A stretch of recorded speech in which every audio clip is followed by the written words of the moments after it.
어제 봤던 내용을 다 못 봐서 다시 한번 봅니다. 어제 설교 초반에 말씀드린 것처럼 이제 4장에 들어서면 에베소 성도들에게 하는 권면입니다. 권면의 근거는 하나님께서 우리에게 하늘의 신령한 복을 주셔서 우리를 자녀 삼으셨고 예수 그리스도께서 피로 우리를 하나로 만들어 주셨다. 피로 구속함을 받았다. 그러니까 사람은 신분의 고하를 막론하고 남녀노소를 막론하고 예수 그리스도의 피로 다 구원받은 존재죠. 그러니까 뭐 있다 없다 의미가 없습니다. 크다 작다 의미 없고요. 많다 적다 의미가 없습니다. 여러분 제가 지금 말씀드리는 개념들은 다 이 땅 살아갈 때의 개념이지 천국 가서도 우리가 뭐 재산이 많고 적고 그게 의미가 없잖아요. 천국 갔는데도 뭐 우리가 뭐 많이 배웠다 적게 배웠다 의미가 하나도 없죠. 뭐 크다 적다 이것도 천국에서는 의미가 없는 얘기입니다. 이 땅에서만 의미가 있는 거죠. 예수 그리스도의 피로 구원받아서 우리가 천국 가면 이 땅에 있는 개념은 천국에서는 의미가 없는 것들이 대부분입니다. 그래서 왜 우리가 천국을 갈 때 다 놓고 가느냐? 천국에서는 그게 의미가 없는 거니까 그런 거예요. 여행을 제가 이제 좋아하는 거 여러분 다 잘 아시고 저는 뭐 세계 여행을 한 55개국 좀 더 됐는지 모르겠지만 세다가 한 55개국을 제가 샜는데 55개국을 갔다 왔어요. 그러니까 여행이라 그러면 뭐 저는 그리고 뭐 다른 거를 못해도요 1년 동안 돈을 꼭 모아서 1년에 한 번씩은 꼭 외국을 나가니까 다른 데는 제가 돈을 안 써도 여행 다니는 데는 돈을 많이 쓰는데 여행을 가면서 제가 어떻게 하냐면 많은 것을 준비하는데 그 중에 하나가 여권 준비해야 되고요. 여권이 없으면 일단 여행은 안 됩니다. 외국 여행은 절대로 안 됩니다. 여권이 가장 중요하고요. 옷은 놓고 가도 됩니다. 가서 사면 되니까요. 뭐 다른 거는 다 놓고 가도 됩니다.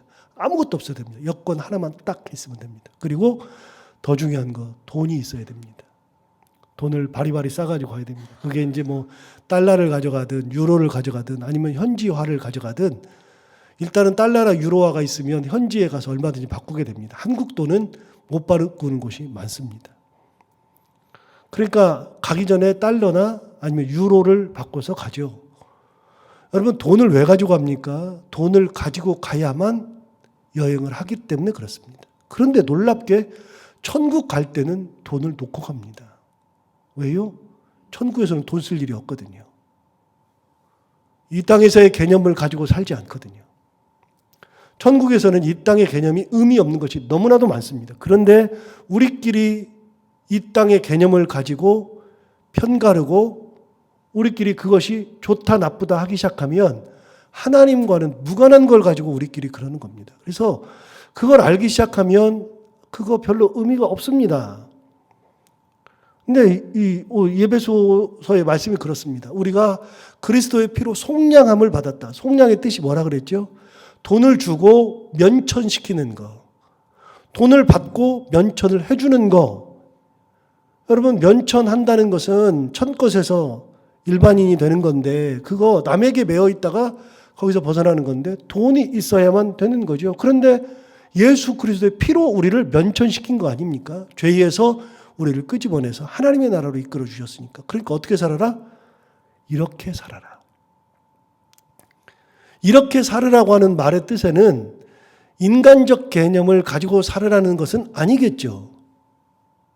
이렇게 살으라는 것은 그리스도 안에 갇혀 있다. 사도 바울이 말한 것처럼 그리스도의 룰 안으로 들어간다는 거죠. 인간적, 세상적 기준을 내려놓고 하나님 기준, 예수 그리스도의 기준으로 살아라. 그게 권면 아니겠습니까?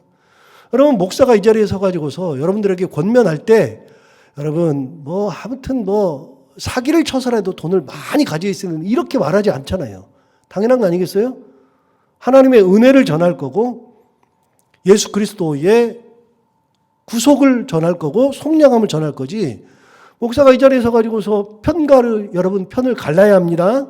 저 사람 편에 서야 됩니다. 그런 소리 안 하지 않겠습니까? 그런데 이 땅에 살면서 여러분 많은 교회들이 분쟁하면서 편 딱 갈라져가지고 그냥 뭐 죽을 똥살똥 싸우고 뭐 용역 불러오고 그거는 하나님의 교회는 아닙니다. 또 목사가 교회에 돈 있다고 그 돈 가지고 사람들 포섭하고 뭐 총회 사람들 포섭하고 그거 하나님의 일꾼이 아닙니다. 옛날에는 총회장 되려고 돈 많이 썼어요. 엄청 썼어요. 그래가지고 뭐 사람들 뭐 돈도 주고요. 식사도 많이 사주고 그랬어요. 그거 하나님께서 원하는 거 아닙니다. 그러니까 그런 걸 할 필요가 없어요. 총회장을 안 했으면 안 했지. 뭐하러 해요? 의미 없는 거. 하나님께서 의미 없다고 하시는 거 뭐하러 해요? 항상 말씀드리지만요. 여러분 예배는 하나님이 받으시는 예배를 드리는 거지. 그냥 예배 드리는 것이 의미가 하나도 없습니다. 하나님 안 받으시는 예배를 뭐하러 드립니까? 이 자리에 와서만 있으면 뭐합니까? 이사야 1장에서 정확하게 말씀하잖아요. 너희는 마당만 밟을 뿐이니라. 이사야 1장에 나옵니다. 마당 밟는 예배 뭐하러 합니까? 하나님께서 안 받으시는데. 헌금 항상 말씀드리지만 헌금 왜 합니까? 하나님께서 만약에 그 헌금 받지 않으시면 헌금할 필요가 없습니다. 정확하게 얘기합니다. 저는 목사니까 교회에 헌금이 많이 들어왔으면 좋겠어요. 그러나 하나님께서 원하시지 않는 헌금을 할 필요가 없습니다.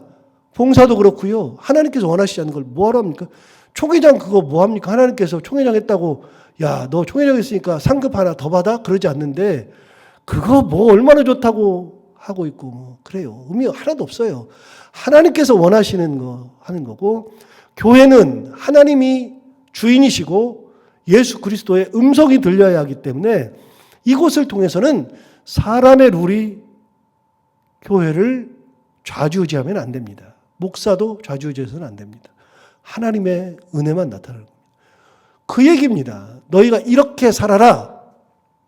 권면하는 것은 하나님의 룰을 권면하는 거죠. 자, 다시 한번 이제 볼까요? 1절을 다시 보시면 그러므로 주 안에서 갇힌 내가 너희를 권하노니 너희가 부르심을 받은 일에 합당하게 행하라. 여러분 우리를 뭐하라고 부르셨어요? 이곳에 부르신 이유가 뭐죠? 예수 그리스도의 자녀가 되도록 부르신 이유가 뭐죠? 하나님의 자녀가 되도록 부르셨다. 그러면 부르심에 합당하게 행하여야 된다 그랬는데 그럼 왜 부르셨습니까? 자녀로 살라고. 자녀로 부르신 이유는 자녀로 살라고. 하나님의 자녀로 살라고요. 그러면 하나님의 자녀로 살라고 하나님의 은혜로 구원을 해주셨는데 그러면 자녀로 부르심을 받아가지고 세상 풍조에 막 왔다 갔다 해요. 하나님께서 그러라고 부르신 건 아니죠. 고난과 역경 가운데 쓰러져가지고서 맨날 질질 짜고 있어요. 하나님이 그러라고 부르신 건 아니죠. 부르심에 합당하게 행하라는 얘기는 하나님께서 자녀로 부르셨으니 자녀로서의 특권을 누리고 살라고. 어떤 일이 있어도 내가 하나님의 자녀라는 것을 잊지 않고 하나님의 자녀로서의 특권을 누리면서 살라고요. 고난이 와요? 그 고난이 오면 어때요? 내 아버지가 하나님이신데 그 고난 하나님이 못 이기시는 분이 아니고 하나님께서 이기시는 분인데 그냥 그 하나님의 은혜 가운데 살면 되는 거죠. 역경 하나님의 은혜 가운데 이기면서 사는 거죠. 그렇게 부르심에 합당하게 살라고요. 사도 바울은 부르심의 자리가 어디였냐면 복음 전하는 자리였거든요. 그러니까 복음 전하는 자리였기 때문에 복음을 전하다가 어려움을 엄청나게 당하고 그 복음 전하다가 죽기까지 했습니다. 그런데 복음의 자리로 부르심을 받았기 때문에 복음 전하다가 죽는 것은 합당한 겁니다. 합당한 거. 목사를 부르신 거는 목사가 하나님의 은혜 가운데 목회를 하라고 불렀기 때문에 이 자리가 목사의 자리입니다. 저의 자리는 이 자리고 성도들을 치고 성도들에게 먹이는 자리가 제 자리죠. 다른 거는 의미가 없어요. 그게 합당한 겁니다. 이 자리에서 어려움이 있어서 그 어려움 가운데서 그냥 큰 고난을 당해도 그게 제 부르심의 자리면 그 부르심의 자리에서 합당하게 살면 되는 거죠. 그게 바로 부르심에 합당하게 행하는 겁니다. 자, 부르심에 합당하게 행하는 건 뭐라고요? 자녀로 불렀으니 자녀의 특권을 누리며 살라고요. 두 번째, 2절을 보시면 모든 겸손과 온유로 하고 오래 참음으로 사랑 가운데서 서로 용납해라. 자, 겸손과 온유로 하라 그러는데 어제 겸손도 말씀드렸고 온유도 말씀드렸는데 겸손 그러면 하나님 앞에서 교만할 이유가 없다 그랬잖아요. 우리가 하나님의 자녀가 됐어요? 그럼 하나님 앞에서 겸손할 이유가 없죠. 여러분 돈이 많은 분을 만났어요? 그러면 그분한테 딱 가서 그분 밑에 가서는 내가 돈 자랑할 필요 없잖아요. 교만할 필요 없잖아요. 의사 앞에 가지고 자기가 건강하다고 자랑할 필요가 없잖아요. 의사 앞에 가서는 뭐가 아프니까 간 거고 의사 앞에서는 치료해달라고 간 거잖아요. 교만 떠는 거는 나는 건강해. 그거는 의사 앞에서 떨 게 아니라 다른 친구들이나 다른 사람들한테 교만하다 그러죠. 그런데 여러분 병원 안 가는 사람들이 평생 병원 안 가는 사람이 일순간에 돌아가시는 거 잘 알죠. 골골백년이라 그랬습니다. 맨날 병원 다니면 그나마 치료하면서 오래 살게 된다 그러잖아요. 여러분 교만을 떨 필요가 없습니다. 하나님 앞에서 무슨 교만입니까? 사울 왕이 왜 망했느냐면요. 사울 왕이 왕이 됐는데 왕이 된 것이 하나님의 은혜인 것을 까먹었을 때 되는 거예요. 그때 망하는 거예요. 누가 세워줬어요? 하나님이 세워줬잖아요. 그런데 하나님이 세워주신 것을 있는 순간에 자기가 전쟁을 하기 해서 뭐 자기 혼자 제사 드리고 하나님을 기다릴지 몰라요. 그래서 전쟁을 이겼어요. 이기고 났는데 사무엘이 딱 가서 보니까 전쟁 다 끝났네. 전쟁 다 끝난 다음에 가만히 보니까 웬 비석이 하나 서 있어요. 이렇게 비석이. 저거 뭐냐 그랬더니 사울왕이 전쟁에 이기고 나서 지가 이겼다고 거기다가 비석을 세워놓고 간 겁니다. 여러분 그러면 망하는 겁니다. 당연히 망하죠. 안 망할 수가 없죠. 다윗 왕을 보세요. 다윗 왕은요 죽을 때까지 교만한 적이 없습니다.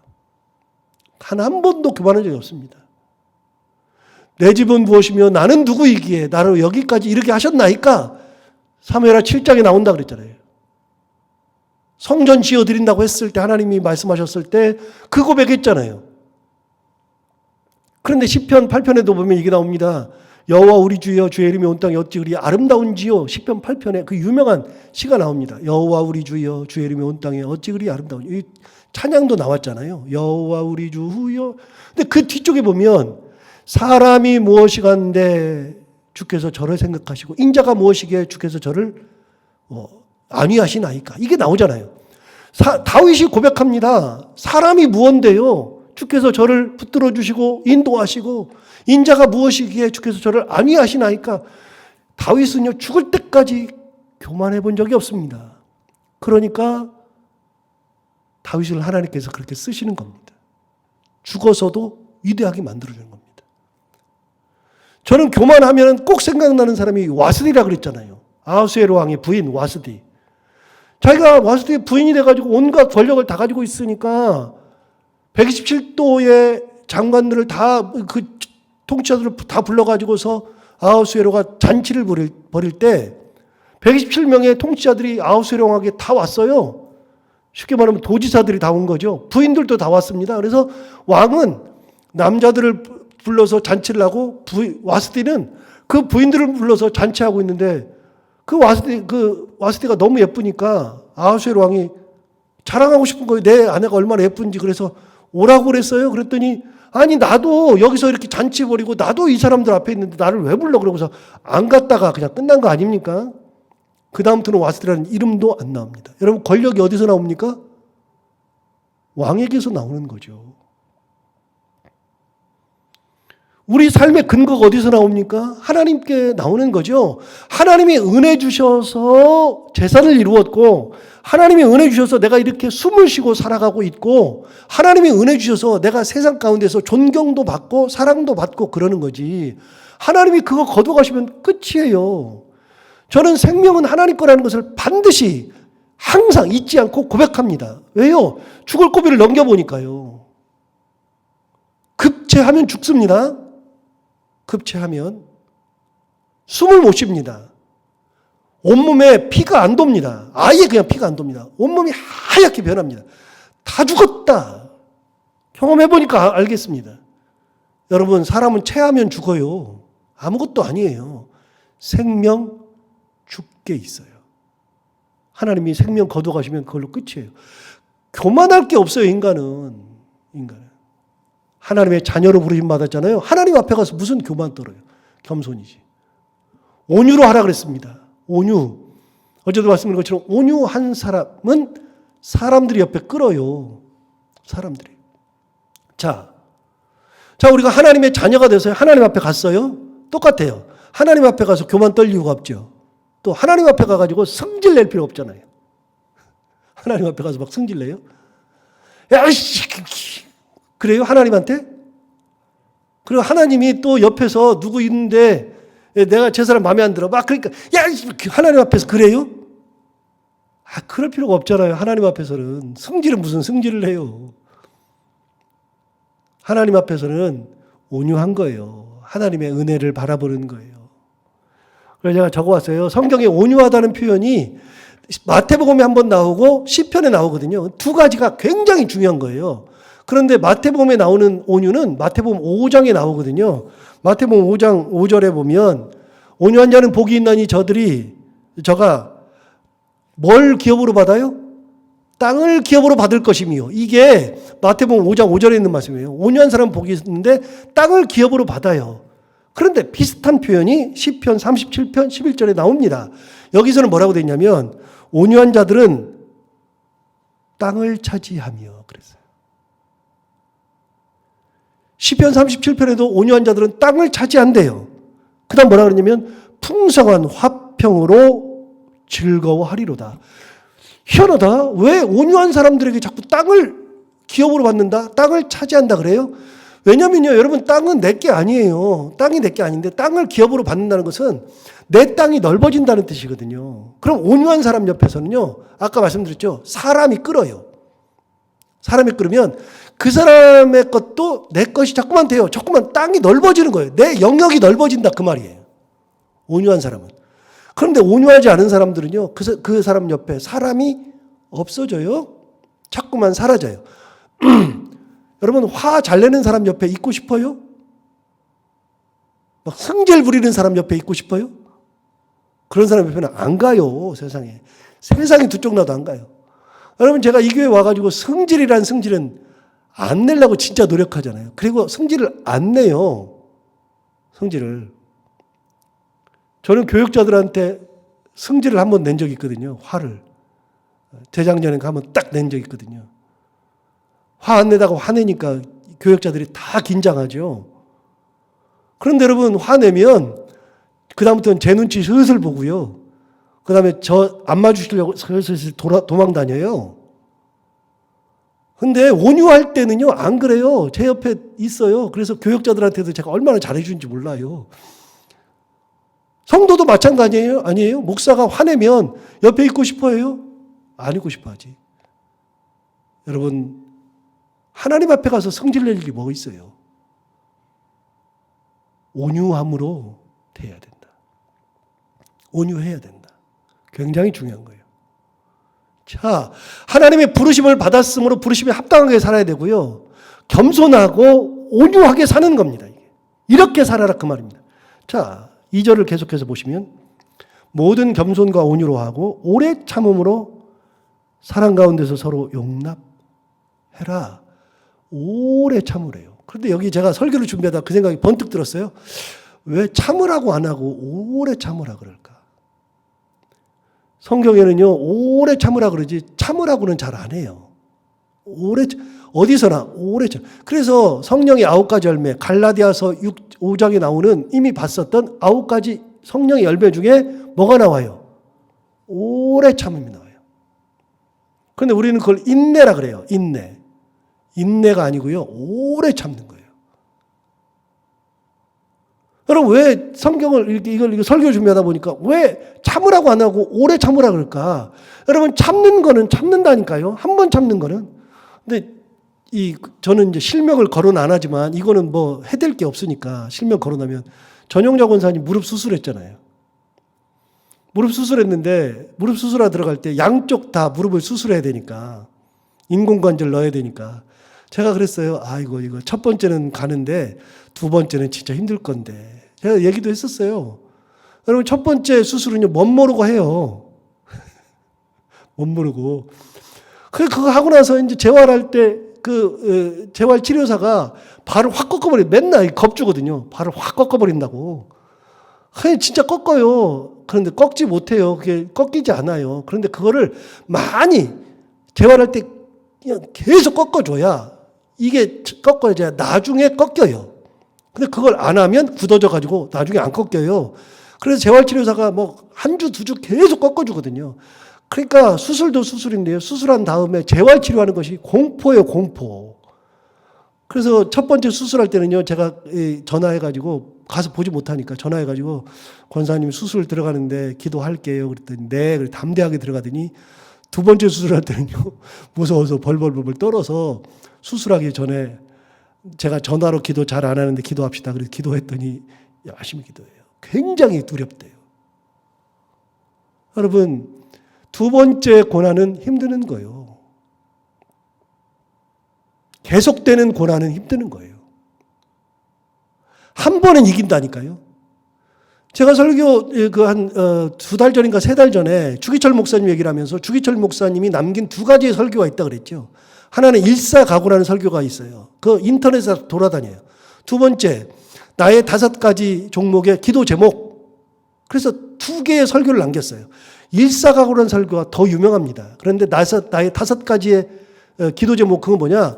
주기철 목사님이 4번 검속돼요. 4번 구속돼가지고 4번 옥살이 하다가 4번째 해방 한 1년 전에 4번째 옥살이 중에서 그냥 돌아가셔요. 4번째 옥살이 중에서. 그런데 3번의 옥살이를 치르고 잠시 나와서 강대상에 서가지고 설교할 때 그 설교가 남아있는 거예요. 나의 5가지의 기도 제목. 그런데 그 5가지 기도 제목이 뭐냐? 설교를 준비하면서 나는 이렇게 기도할 겁니다라고 하는 기도가 아니라 감옥에서 기도하던 내용들을 5가지를 정리해서 내놓은 거예요. 5가지를. 그 5가지의 기도 제목 중에 두 번째가 뭐냐? 하나님 아버지, 장기간의 고난을 이기게 하여 주옵소서. 왜 그런 기도했어요? 그 기도 제목에 대한 설교 내용 중에 이렇게 있어요. 한 번 죽는 것은 눈 한 번 찔끔 감고 죽으면 된다. 내일이 죽는다 그러면 내가 버틸 수 있겠다.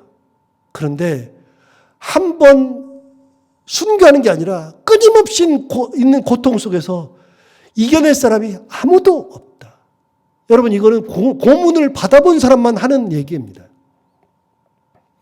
그런 고문을 받고 나서 그렇게 얘기하는 거 아닙니까? 장기간의 고통을 이기게 하여 주옵소서. 이게 감옥에 있을 때 계속 기도한 거예요. 무너지게 생겼거든요. 그러니까 오정혜 사모님은 둘째 부인이에요. 첫 번째 부인은 마산에 있을 때 돌아가셨고 두 번째 부인이신 오정혜 사모님과 이제 평양으로 가서 이제 목회를 했는데 두 번째 사모님 오정혜 사모님이 마산의 문창교회의 주일학교 반사였어요.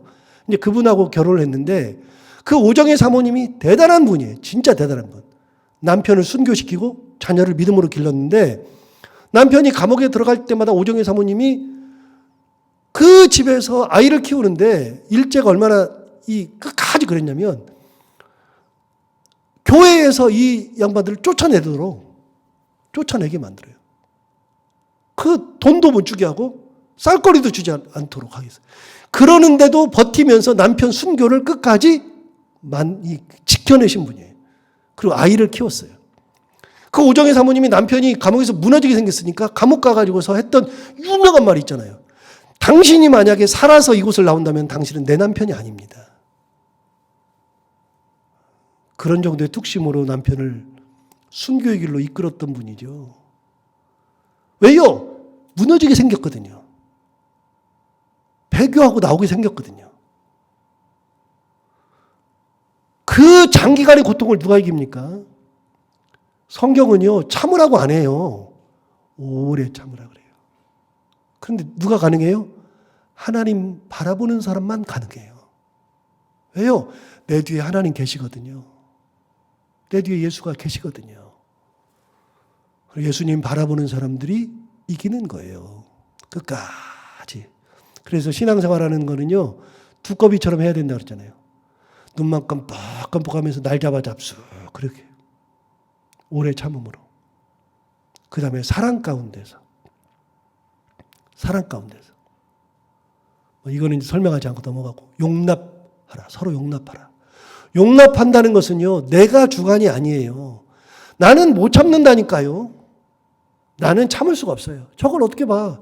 그걸 어떻게 봐요? 그런데 용납이라고 하는 것은 내가 주관이 아니에요. 하나님이 주관자 되신다. 하나님이 주인이시다 그러면 하나님 바라보면 하나님이 용납하는데 뭘 제가 뭘 해요. 그냥 하나님 기준으로 보니까 용납이 가능한 거예요. 용납. 자, 3절.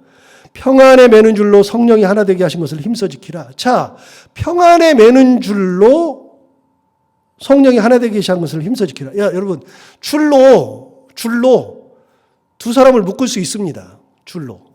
묶죠? 줄이 길면 세 사람도 묶습니다. 줄이 진짜 길면 1000명도 묶고 10,000명도 묶고 50,000명도 묶고 100,000명도 묶고 10,000,000명도 묶고 줄만 길면은 얼마든지 묶을 수 있습니다. 그런데 여러분, 묶는 게 중요한 게 아닙니다. 그냥 의미 없이 묶여 있으면요, 거기에서 무슨 일이 일어날지 모릅니다. 묶여가지고서 저리 좀 가. 냄새나. 너는 좀 씻고 좀 다녀라. 너 같은 놈이랑 내가 같이 옆에 이렇게 어떻게 묶여 있냐. 이렇게 돼요. 묶여 있는 게 중요한 게 아니라요, 평안으로 묶여 있는 거예요. 평안에 매는 줄로. 미움으로 묶여 있으면요, 지옥입니다, 지옥. 분노로 묶여 있어도 지옥입니다. 시기 질투로 묶여 있어도 지옥입니다. 묶여 있을 때 평안으로 묶여 있어야 천국입니다. 그것이. 다른 걸로 묶여 있으면 절대로 안 됩니다. 하나님의 은혜가 평안이잖아요. 그런데 하나님의 은혜가 아니라 세상적인 것들로 묶여 있으면 안 돼요. 사기꾼들끼리 묶여 있으면 안 돼요. 사기꾼들끼리 묶여 있으면 어떤 일이 벌어지는지 아세요? 자기들끼리도 사기를 쳐. 사기꾼들끼리. 분노로 묶여 있으면 어떻게 되는지 아세요? 서로 분노해. 자기들끼리 분노하고 있어요. 안 돼요. 미움으로 묶여 있어도 안 돼요. 부부가 미움으로 묶여 있으면 하루도 못 살아요. 힘들어서.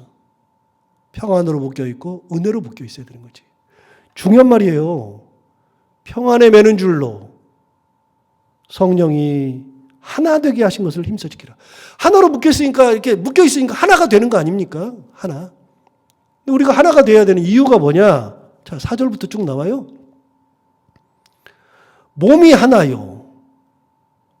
성령도 한 분이시니 이와 같이 너희가 부르심에 한 소망 안에서 부르심을 받았느니라. 주도 한 분이시요. 믿음도 하나요. 세례도 하나요. 하나님도 한 분이세요. 여긴 둘이 없어요. 하나님이 한 분이신데 둘이 될 수 없잖아요. 다른 마음을 품을 수 없잖아요. 그래서 하나님의 마음으로 묶여 있어야 하나님의 자녀다. 그렇게 해야 된다. 여러분, 교회는 1명이고 2명이고 10명이고 100명이고 1000명이고 다 묶여 있을 수 있어요, 교회가. 그런데 그 교회가 하나님의 은혜로 평안으로 묶여 있지 않으면 그 교회는 하나님의 교회가 아니에요. 아니에요. 그래서 굉장히 중요한 거라 그랬죠. 평안에 매는 줄로, 평안으로. 이렇게 살아라. 권면이죠. 오늘 이 말씀 들은 것처럼 우리가 부르심에 합당하게 겸손과 온유, 오래 참음과 사랑으로 용납하고 평안에 매는 줄로 하나가 되어서 하나님 앞에 영광 돌리고 살아가는 저희가 모두가 되기를 바랍니다. 기도하겠습니다. 하나님 아버지 감사합니다. 오늘도 귀한 말씀으로 우리를 깨워주셨습니다. 이 말씀 기억하고 오늘 하루도 살게 하여 주옵시고, 우리가 하나님 안에서 하나가 되었지, 내가 하나님의 은혜 앞에 있지, 그렇게 날마다 생각하면 하나님 앞에 서 있으면 은혜 안에 있으면 교만할 이유 없고 성질낼 이유 없고 짜증낼 이유 없고 급할 이유 없고 내가 하나님 안에 있지 생각하면 그 모든 것 가운데 감사하며 살아갈 수 있는데 그렇게 살게 하여 주옵시고 우리가 한 공동체가 되었으므로 평안에 매는 줄로 하나님이 한 분이시기에 그렇게 묶여 있으며 하나님께 영광 돌리는 공동체도 만들게 하여 주옵소서. 오늘도 하루를 살아갈 때 이 말씀을 기억하며 살게 하여 주옵시고 해야 되는 것들을 기쁨으로 잘 감당하고 만나는 분들과 함께 웃고 행복한 하루가 되게 하여 주옵소서. 예수님 이름으로 기도하옵나이다.